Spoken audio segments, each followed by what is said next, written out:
Hello বন্ধুরা, আবারও দেখো আজকে চলে এসেছি নতুন একটা রেসিপির সাথে তোমাদের কাছে। আমার টুম্পা মুখার্জি চ্যানেলে তোমাদের সবাইকে জানাই স্বাগত। আজকে দেখো নিয়ে চলে এসেছি চিকেন লেগ পিস মশালার রেসিপি নিয়ে। আমি চিকেন লেগ পিস মশালা বানিয়েছি আর সেই রেসিপিটাই তোমাদের সাথে আজকে শেয়ার করার জন্য চলে এসেছি। চলো তোমাদের দেখিয়ে নিই আজকে আমি কিভাবে চিকেন লেগ পিস মশালাটা বানিয়েছি। এখানে দেখো আমি চিকেন লেগ পিস মশালা বানানোর জন্য আমি লেগ পিস নিয়ে নিচ্ছি। আমি নিয়ে নিয়েছি 5টা লেগ পিস, তোমরা দেখতেই পেয়েছো। আর লেগ পিসগুলোর মধ্যে মশলা যাতে ঢোকে সেই জন্য দেখো লেগ পিসগুলো ছুরি দিয়ে আমি একটু চেলা করে নিচ্ছি। প্রত্যেকটা লেগ পিসই এরকম আমি ছুরি দিয়ে চেলা করে নেব। এখানে আমি 5টা লেগ পিস নিয়েছি, তোমরা তোমাদের পরিবারের সদস্য অনুযায়ী লেগ পিস নিয়ে নেবে। আর দেখো প্রত্যেকটা লেগ পিসই আমি খুব সুন্দর করে আগে ধুয়ে নিয়েছিলাম, তারপরে দেখো আমি এইভাবে চিড়ে দিচ্ছি যাতে মশলাটা সবই এই লেগ পিসের মধ্যে ঢুকে যায়।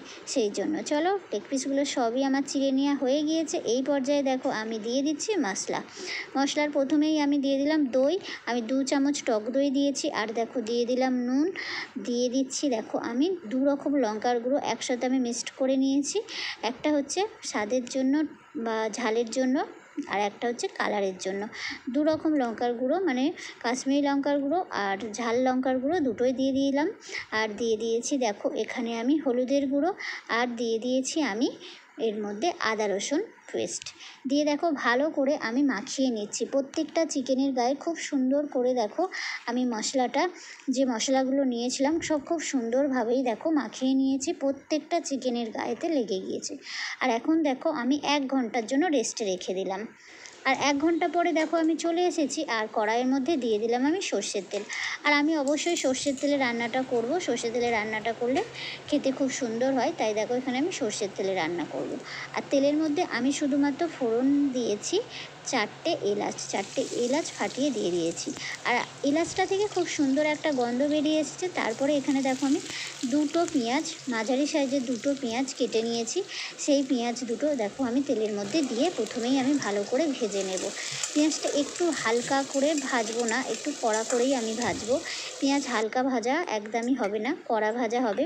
এই যে দেখতেই পাচ্ছ পেঁয়াজটা একটু ভালো করে ভেজে নেওয়ার পরে তারপরে এর মধ্যে আমি দিয়ে দিলাম পেঁয়াজ বাটা।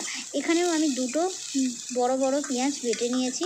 সেই পেঁয়াজটাও দেখো আগের যে পেঁয়াজের মধ্যে ভালো করে আমি ভেজে নিলাম। এখন দিয়ে দিচ্ছি দেখো আদা রসুন বাটা। আদা রসুন আমি একসাথে বেটে নিয়েছিলাম, সেটা এখন দিয়ে দিলাম পেঁয়াজ বাটার আর পেঁয়াজ কুচানোর ভাজার মধ্যে দিয়ে দেখো ভালো করে আমি সমস্ত মশলাটা এখন ভেজে নেব একটু সময় ধরে। আর একদম গ্যাসটা কিন্তু বাড়িয়ে ভাজবো না, তাহলে কিন্তু সব পুড়ে যাবে। আমি একটু গ্যাস কমিয়েই দেখো ভেজে নিয়েছি। দেখতেই পাচ্ছ কতটা সুন্দর ভাজা হয়েছে, তোমাদের বললাম না একটু কড়া করে ভাজা। দেখতে পেয়েছো কড়া করে ভেজে নিয়েছি। এখানে দেখো আবারও দিয়ে দিলাম 2 রকম লঙ্কার গুঁড়ো, একটা হচ্ছে ঝাল লঙ্কার গুঁড়ো আর একটা হচ্ছে কাশ্মীরি লঙ্কার গুঁড়ো কালারের জন্য। দিয়ে দিলাম নুন, দিয়ে দিয়েছি হলুদ গুঁড়ো, আর আমি এখানে দিয়ে দিচ্ছি একটু চিনি স্বাদের জন্য আর কালারের জন্য। চিনিটা দিলে স্বাদটাও খুব সুন্দর আসে আর কালারও খুব সুন্দর আসে। ব্যাস আমার মশলা দেওয়া রেডি। তোমরা চাইলে এর মধ্যে জিরে গুঁড়ো দিতে পারো, ধনের গুঁড়ো দিতে পারো, তো আমি দিলাম না আজকের। আমি এখানে জিরে ধনের গুঁড়োটা।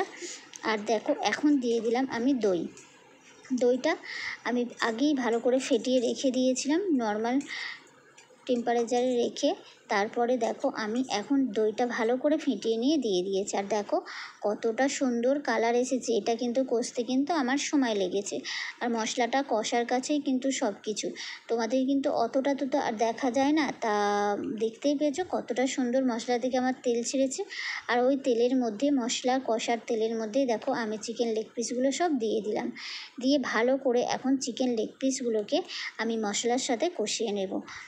খুব সুন্দর করে একটু সময় ধরে কিন্তু কষাতে লাগবে, মোটামুটি টাইম লাগবে একটু কষাতে, মোটামুটি 15 মিনিট দিতে হবে এই চিকেন লেগ পিসটা কষানোতে। এই কষানোটা যতটা সুন্দর হবে চিকেন লেগ পিস মশলা খেতেও ততটা সুন্দর লাগবে। যতটা বেশি আমরা রান্নাতে সময় দেব ততটা বেশি রান্নাটা খেতে আমাদের ভালো লাগবে। তো লেগ পিসগুলো যেহেতু বড় বড়, তো একটু তো সময় লাগবেই কষতে, তাই না বন্ধুরা? তো চলো আমি 15 মিনিট ধরে কষিয়ে নেব। তো তোমাদের তো অতটা সময় দেখাবো না, কষা তো সবাই জানো সব কিছু রান্নার কতটা কষতে হবে। তো চলো আমি এখন চাপা দিয়ে দিয়ে কষিয়ে নেব, তারপরে তোমাদের দেখাচ্ছি। এই যে দেখো কতটা সুন্দর কষেছে, দেখতে পেয়েছো সমস্ত মশলা খুব সুন্দরভাবে দেখো তেল ছেড়ে দিয়েছে।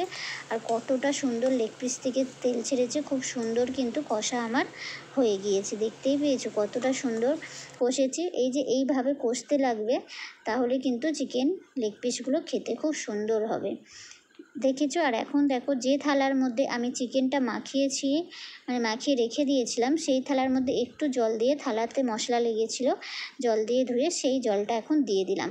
আবারও কিন্তু এই চিকেনটাকে আমি মিনিট 5 এই জলের মধ্যে কষিয়ে নেব, চাপা দিয়ে রেখে দেব।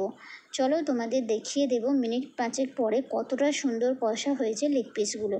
এখনও কিন্তু আমার লেগ পিসগুলো কষা শেষ হয়নি, কারণ লেগ পিসগুলো এখনও কষাতে হবে, তোমরা দেখতেই পাচ্ছ। চলো তোমাদেরকে 5 মিনিট পরে আবারও দেখাই কতটা সুন্দর কষা হয়েছে চিকেন লেগ পিসগুলো। 5 মিনিট পরে তোমাদের দেখাচ্ছি। আর তোমাদেরকে প্রতিদিনের সাথে সেই একই কথা বলবো বন্ধুরা, তোমরা অবশ্যই আমার রেসিপিটা ভালো লাগলে প্রচুর প্রচুর শেয়ার করো, লাইক দিও, আর অবশ্যই সুন্দর দেখে একটা কমেন্ট করো। আর এই যে দেখতে পাচ্ছ, এবারে দেখতে পাচ্ছ বন্ধুরা 5 মিনিট পরে চিকেনের লেগগুলো কতটা সুন্দর মাংস নরম হয়ে গিয়েছে, মানে একদম আমার কিন্তু চিকেন লেগ পিসটা কষা রেডি হয়ে গিয়েছে। তোমরা দেখেছো আগের পর্যায়ে কেমন ছিল আর এই পর্যায়ে কেমন লাগছে। জল দিয়ে ভালো করে আমি একটু কষিয়ে নিয়েছি, আর কতটা সুন্দর দেখো কষা হয়েছে, প্রত্যেকটা চিকেনের লেগগুলো কিন্তু সেদ্ধ হয়ে গিয়েছে। এখন দেখো ভালো করে আমি আর একটু নাড়িয়ে তারপরে এর মধ্যে দিয়ে দেব আমি চিকেন মশলা, মানে আমি এই কারণেই জিরের গুঁড়ো আর ধনের গুঁড়ো ব্যবহার করিনি, কারণ আমি যেখানে চিকেন মশলা বাড়িতে আমার বানানো সেই চিকেন মশলাটা আমি দিয়ে দিলাম, সেই কারণেই আমি এখানে আর জিরের গুঁড়ো ধনের গুঁড়ো ব্যবহার করিনি, চিকেন লেগ পিস মশলাটা আমি দিয়ে দিলাম। তোমরা যদি এই মশলার রেসিপিটা দেখতে চাও অবশ্যই আমাকে কমেন্ট করে জানিও, আমি অবশ্যই তোমাদের দেখিয়ে দেব যে আমি এই চিকেন মশলার লেগ পিস চিকেন মশলার যে মশলাটা কিভাবে বানিয়েছি। চলো এই পর্যায়ে দেখো জল দিয়ে দিলাম, আবারও 5 মিনিট চাপা দিয়ে ফুটিয়ে নিয়ে তারপরে তোমাদের দেখাচ্ছি। দেখো বন্ধুরা ফাইনাল লুকটা দেখো, আমার চিকেন একদম রেডি। দেখতে পেয়েছো কতটা সুন্দর হয়েছে আমার চিকেন লেগ পিস মশলা। অবশ্যই কমেন্ট করে বলো কেমন হয়েছে আর কার কার লোভ লাগছে। চলে এসো আমার বাড়িতে, অবশ্যই আমি খাওয়াবো তোমাদের রান্না করে। আজকের রেসিপিটা কেমন লাগলো অবশ্যই কমেন্ট করে জানাবে, আর সবসময়ের জন্য একই কথা বলবো, বেশি বেশি করে শেয়ার করবে, লাইক দেবে, সুন্দর দেখে কমেন্ট করবে। তাহলে আজকের মতো টাটা বন্ধুরা। আচ্ছা, নতুন বন্ধু এসে থাকলে অবশ্যই কিন্তু আমাকে ছেড়ে চলে যেও না, সবসময়ের জন্য আমার পাশে থেকে যাও, আমিও তোমার পাশে সবসময়ের জন্য থাকবো। অবশ্যই কিন্তু নোটি বেলটা অল করে রেখো। টাটা বন্ধুরা, সবাই ভালো থেকো।